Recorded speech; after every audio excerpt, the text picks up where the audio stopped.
Yeah. Uh, So anyway, well, I guess just let Tina tell you. I mean, if you want to ask questions and stuff like that in yeah, sure, between, but sure. she has a really awesome deliverance story and just a really interesting path that to where she's at today and where the Lord's brought her from.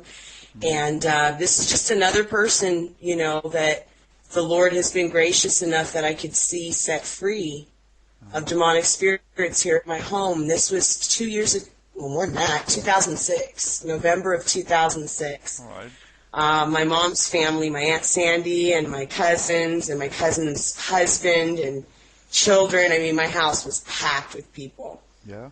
And yeah, and a lot of spiritual things that are wonderful happened. Even when she was telling my aunt the story on the way home, there was phenomenon in the sky that happened that was pretty awesome. And so, anyways, just for people that listen to your show and follow up on the different types of things, it's unfortunate. There's, I guess you'd call them losses, hurdles, things to overcome, and when you're doing spiritual work, because even with the latest things with Leo, which I'm not going to get into, it's really a shame, Yeah. to see, because Leo himself was set free and had a second deliverance session here, and for it to be called a mind control thing when, I mean, I don't claim to be a professional because I don't know how you get your license to be professional at casting out demons. Yeah, I've never heard of But such a school when you've anyway. been in the yeah, when you've been in the field for over a decade,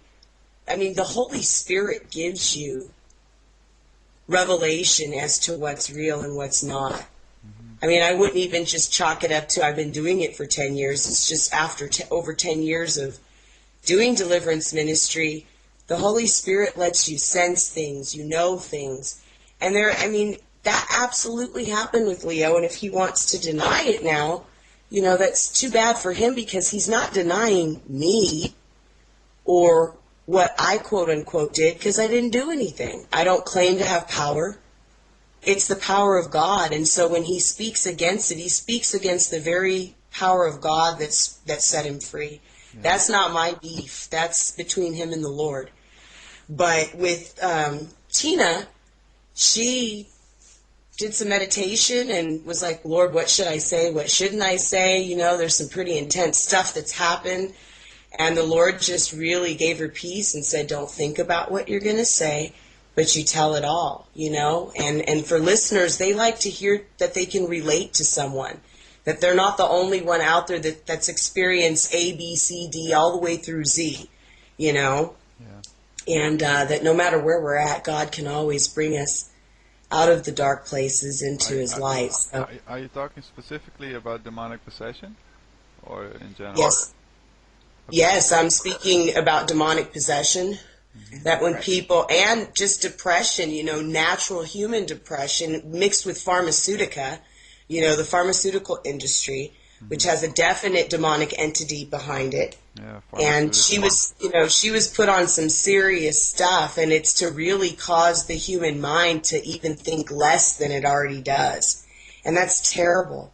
Yeah. It's absolutely terrible. And it interferes with deliverance. We spoke before about the exorcism of Emily Rose. Yeah, And exactly. truly, when you have people that are under the influence of the medicine, it's so difficult, it can almost be impossible to administer deliverance. And I know all things are possible with God, but I mean, there's still laws that exist, spiritual laws, and that's numbing the very soul. And the soul is the intellect, the will, and the emotions of a human being. Uh-huh. And so, anyway, I'll let Tina tell her story and just share her testimony. Yeah, all right. Sounds good. Hi. Oh, hi, Tina, hi.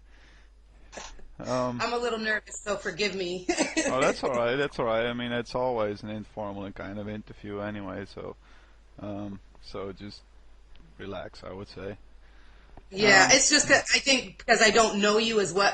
When you speak with someone you have never formally met, you always get a little anxious. You don't know their perception of what they're going to take on what you're going to say. But in all reality, it doesn't matter because what we say goes to God and what we live is Him. But anyways, Yeah. Did you? Do you want me to just start from Yeah, the? Yeah, just tell the just start, story. start at the beginning, and when you found out that something was fundamentally wrong with you, or Well, perhaps you could start by just telling a little bit about yourself first. um, in generality speaking, I'm a 25-year-old female.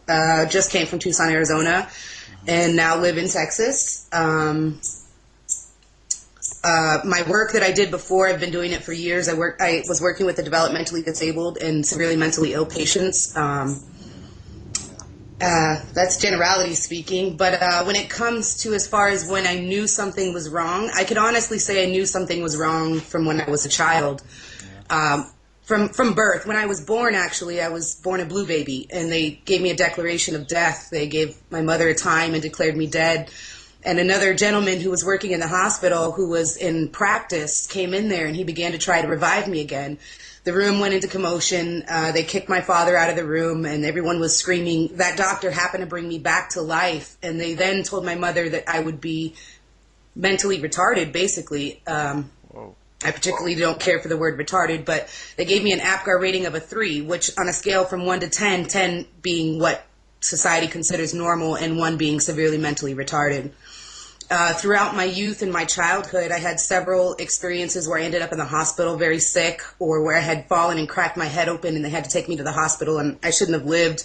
I then continued sporadically to have seizures until I was in 6th grade. I was rather slow on learning. I couldn't pick up certain things that other people could. I couldn't tie my shoes until I was 12. I didn't know my left from my right. And then after 6th grade, for some reason, it started to dissipate. That was the last seizure I had had. I started to advance in my studies. I excelled in math and science, things of that nature. And I'd say before I reached 6, in my childhood, youth years within my home, there was a lot of anger, a lot of fighting. My father was a deeply troubled alcoholic and drug abuser. My mother, she works very hard. She worked 2 jobs most of her life to support all of her children. I had many brothers and sisters. And so she was not home most of the time. She was always at work, and Dad would come home and he would be drunk and passed out. There was just a lot of hatred between my brothers and sisters and I. I mean, we would fight physically to the point where blood was drawn. The police were called. It was rather insane. A lot of hatred and just anger. Everybody was angry in my home all the time. Mad at one another, mad at our situation, and just confused and distraught. And when I was a child, I didn't understand. I didn't know why there was so much anger, so much fighting, so much hitting. I was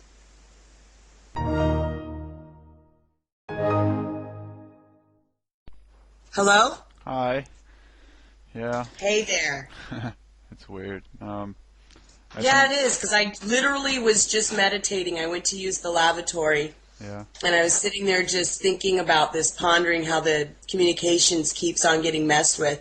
yeah. And I was telling myself when I was finished using the restroom that I'd sit down and go meditate about this. And I immediately was convicted, and it's like, pray now. Right now, right now. I'm literally I was sitting on the toilet meditating. Yes, and just going in there, and I said, you know what, Father, I don't have a clue if it's actually CIA or who's messing with it, if it's of this earth or if it's the demonic that are messing with it, but either way, you said pray for our enemies. So I pray for all of them that are coming against just the truth coming out. And your peace rest upon everybody that's involved with this, and peace to somebody who wants evil. It seems as though it's something else. It's nothing they want to bring on. And I just said, it's in your hands. If we finish the interview and she gets to tell her story, great. If not, it's still your story, Father. It's your story. It'll be told in her day-to-day life where she's getting ready to go next week. And then I heard my Skype ringing. Yeah. Yeah, well, it's a bit weird because the connection went dead over here. I couldn't access the internet all of a sudden. And Yeah, you went offline. yeah, and no, normally it's pretty stable, but the last few weeks it has gone off the connection every once in a while. And today it's really bad. Today it just went off. like 3 times already, I think, or 2 or 3, no, 3 times.